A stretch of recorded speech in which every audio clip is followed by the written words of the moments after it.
से बाहर भेली, घर से बाहर भेली, सुहावे से कन्या सुहावे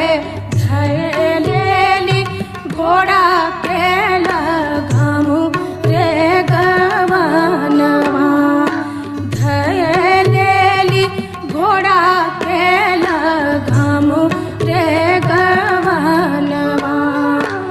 अपने त जाइ छी प्रभु देश